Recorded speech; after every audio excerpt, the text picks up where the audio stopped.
This is Beyond a Reasonable Doubt with your hosts, Mark Garrigus and Gary Smith.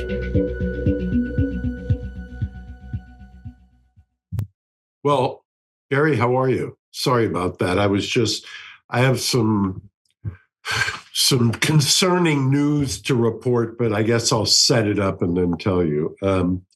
We had a really important day, what I called at the time the biggest day in the Menendez case on Friday. And as we record this about, 36 hours, 40 hours later, I'm sad to report that Terry, Jose's oldest sister, who was in the courtroom, has taken ill in Los Angeles. And that would normally be concerning enough, but let me just paint a picture here of what actually happened. We were sitting in that courtroom, and let's start with the little clip of Terry, who had spoken, I believe, to ABC, Matt Gutman, on either Thursday or Friday morning. Do you have that clip?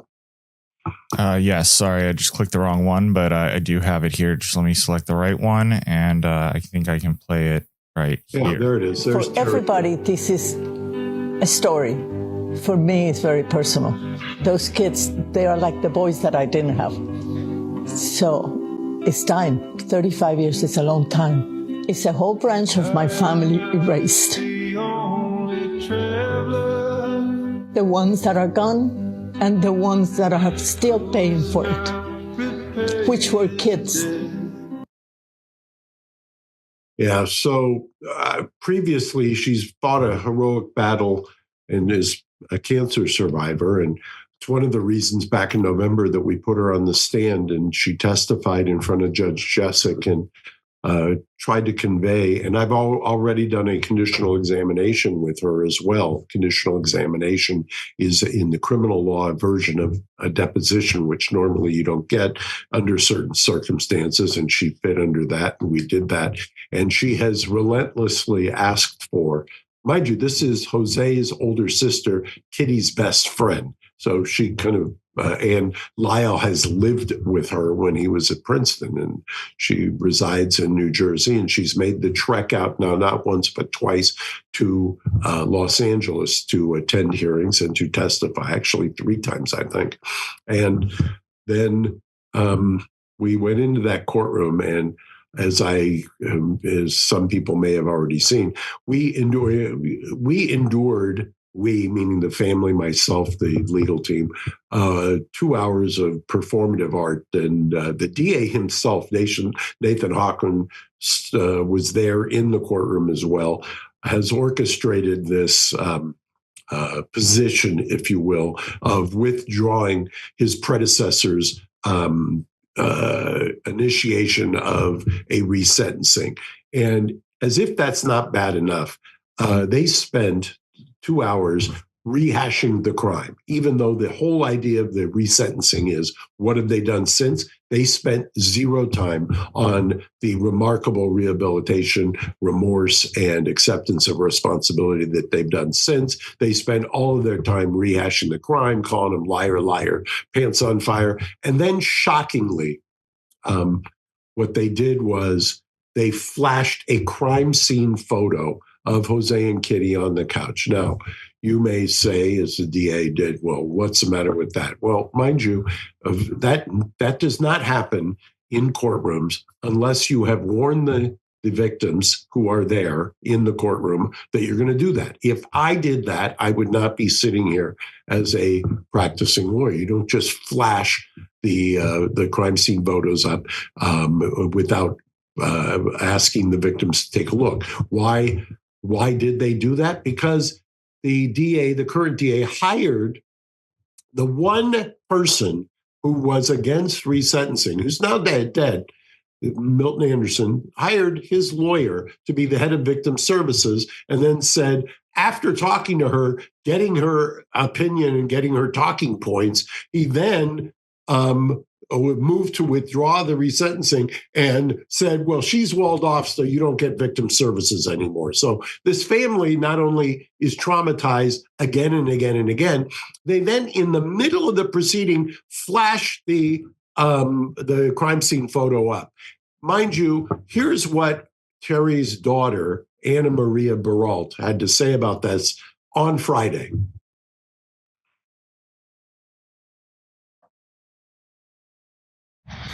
Hey guys, so happy Friday. Obviously today was a pretty good day for our family. We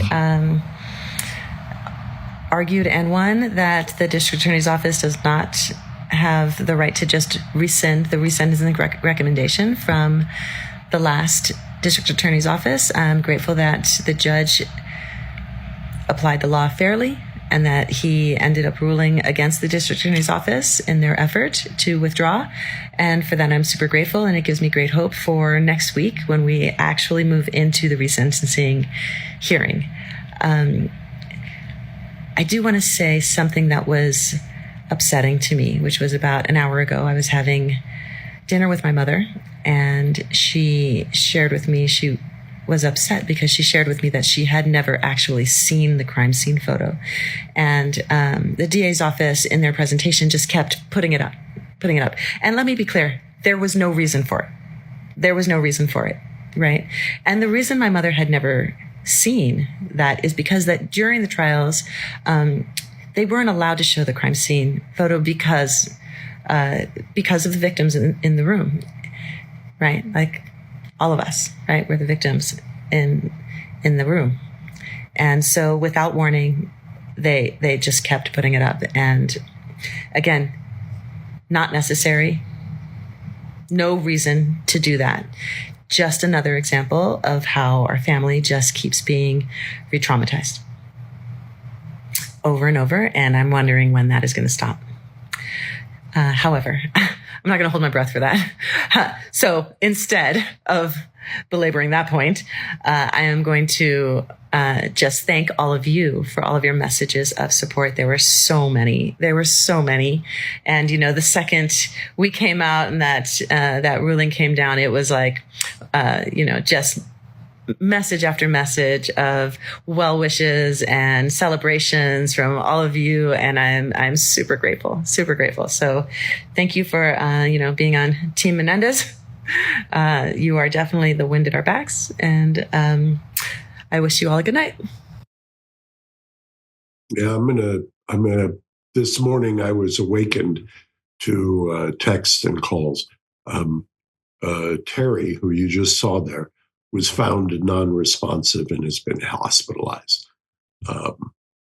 This is what is a political game to these people is offensive, and they should be held accountable. This is the most outrageous thing for them, just for pure politics, to have done this to that family, to have literally traumatized that family.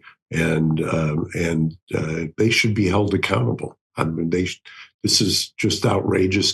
I'm going to cut it off. I'm so angry this Sunday morning. And Gary, I apologize for dragging you over, but I just feel like I don't know that anybody knows this yet, but I'm afraid if I sit on here any longer, I'll say something I regret. I understand. Just to clarify, Terry was the first clip, not the one that we most recently played. But I completely understand your frustration, Mark, and we look forward to the news that will, I'm sure, break after this coming Thursday, rather's hearing on the matter. Thank you very much for making some time. All right, bye-bye. Thanks for listening to Reasonable Doubt. Subscribe on YouTube at youtube.com/Reasonable Doubt Podcast.